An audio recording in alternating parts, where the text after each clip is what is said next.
Greetings, Pac Northwest Conference. This is Jill Riley, and I'm just happy to be with you on this sunny fall day.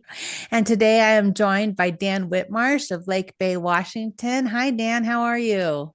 I'm good, Jill. How are you today? Good. Pastor Dan Whitmarsh, who is celebrating some big things going on at Lake Bay Community Church. And so there are a lot of things happening, not the least of which is the 100-year anniversary of Lake Bay. That's really exciting. Tell me a little bit more about that. Actually, its roots go back to a Sunday school class in the Lakebay Schoolhouse in about 1913. But the school moved and they sold that building to that Sunday school class, that group of faithful believers. And in 1925, they officially formed as the people of Lake Bay Community Church. It was an independent congregation for many, many years. And then I believe the early 1990s was adopted into the Covenant Church. And then I've been here almost 20 years next spring. That's great. So, why the move to the covenant? Do you know why that happened? The church had gone through a very, very difficult moment. Its particular community at that time was not particularly supportive. And there was a chaplain who came in to help, a man by the name of Bill Goodwin, who will be familiar to many people in our conference. Bill at that time was part-time chaplain with the local sheriff's department, and he said to the leadership here, "You should talk to the Covenant Church. They know how to handle these situations well." So he put them in touch with Glenn Palmer, and the Covenant Church showed up to this independent congregation and gave them legal advice and gave them support and care, and it touched them so much that they decided they would join the covenant at that time. Interesting. And so, what year did you arrive? I came in spring of 2006. Just before me, Andrew Larson was the interim pastor, and Oh, then okay. Chuck Wallstrom was the first covenant pastor here. In anticipation of 100-year, you guys Mhm. have done some remodeling. Tell me a little bit about that.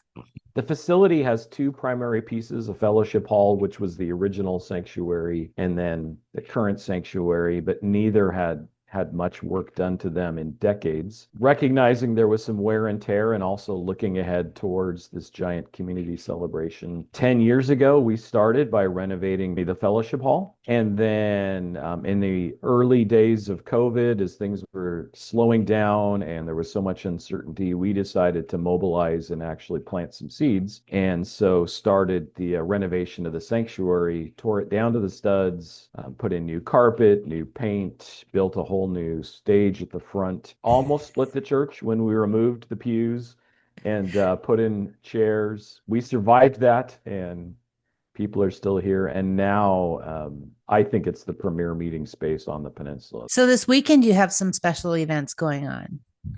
Yes, while the actual anniversary date is in November, weather in November is not always conducive to outdoor celebrations. So we're holding our centennial celebration this weekend, September 27, 28. Saturday, the 27th, will be an outward community focused, inviting everybody to come and celebrate with us. And then Sunday will be more of a inward church family time of worship, celebration, and feasting together. Do you have any charter members of when the church became covenant? We have a few that were here back into the 1950s and 1960s. There are a few that were here in those days, and there are people in the community that I've gotten to know who might have moved on to other churches, for whatever reason aren't Right. currently attending, but I've had conversations with many of them to hear some of those stories. And If you were to describe Lake Bay to somebody, what would you say is your most appealing attribute as a part of the community? Lake Bay takes very seriously the call to love God and love neighbor. We have worked really, really hard to create a space where people feel loved and welcomed, whether they are wealthy or whether they are struggling financially, whether they are young, whether they are old, but a place that has conversations about those things, but Mhm. just really does love each other and then wants to turn around and have an impact in our community. So we host a food bank here every week. We have connections in some of the local homeless outreach organizations. We have a little food pantry in our parking lot where people can come and get groceries if they need it. And that real heart to be a part of the fabric of the community. In your 20 years, what do you think, besides the remodel, has been the biggest change in the church? Well, we're all 20 years older, for one. It happens. Yeah, there's just been a settling into understanding who we are and accepting who we are instead of trying to be somebody else's vision, what we should be. The people who are here get along so well. The love, the tenderness, the emotional health, the spiritual health. These people really do love each other and care for each other. And there's been an acceptance of this is who we are and who God's calling us to be. And let's just live into that, even if we're smaller and older, but still be faithful in this space. Well, I think that, as Romans 13 says, our obligation is to love each other. Like everything else is water under the bridge. Love God, love people. I think that's great that that is your definition.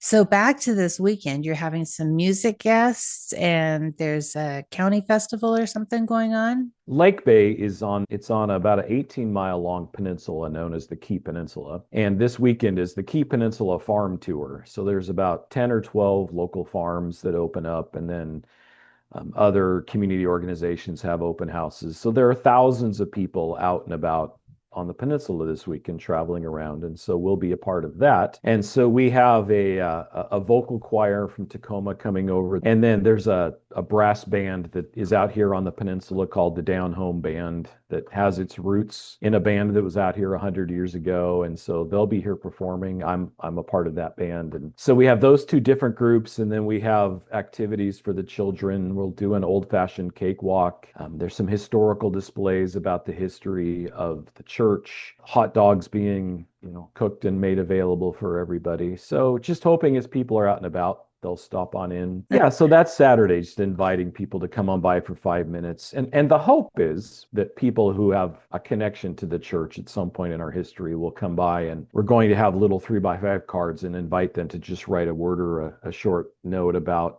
I was a part of the church in the 1950s. I had my wedding at the church. We had my mom's funeral at the church, and then put it on the timeline so we get a grasp of really the way this church has been embedded in this community all these years. So I'm And then looking on forward. Sunday, you said our superintendent will be with you.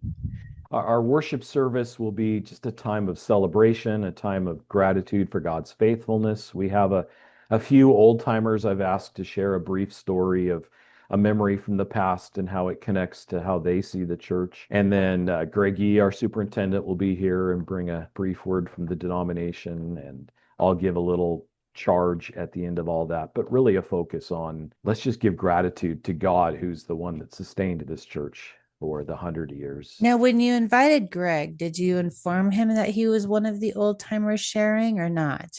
I have not used that language yet. No, I've told him we'd like an inspirational word from the denomination. That's all I've told him. Dan, thank you so much for sharing with us today. And I just wish you every blessing and every blessing to the church as it loves God and loves people as Christ has called us to. And may everything this weekend go off without a hitch and have a great time celebrating. Thank you, Jill, and all glory be to God, who's the one who's carried us faithfully and with gratitude for the conference and the denomination and the way they have shown up across the years. It really is a time just to celebrate and be thankful. Absolutely. Well, thank you very much for your time. You're welcome. Thank you.